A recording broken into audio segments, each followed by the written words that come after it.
बांबोडे तालुका police ग्रामपंचायतीतल्या भ्रष्टाचाराचं प्रकरण सध्या सोशल मीडियावरती चर्चेत आहे.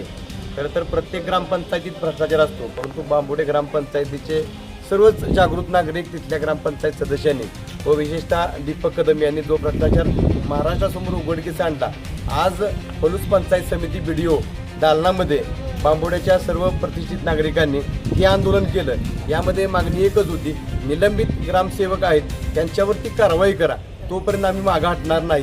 खऱ्या अर्थानं कायदा जर ग्रामसेवकाने निलंबित करून हातात घ्यायचा प्रयत्न केला तर इथले ग्रामस्थ झोपलेले नाहीत. आम्ही ग्रामपंचायतीला प्रश्न विचारणार, प्रशासनाला प्रश्न विचारणार अशी भूमिका घेऊन BDO कदम यांच्या दालनामध्ये गेली तासभर आम्ही बसलेलो. आता त्याने आम्हाला कारवाईचं पत्र COच्या नावाने काढलेलं आहे.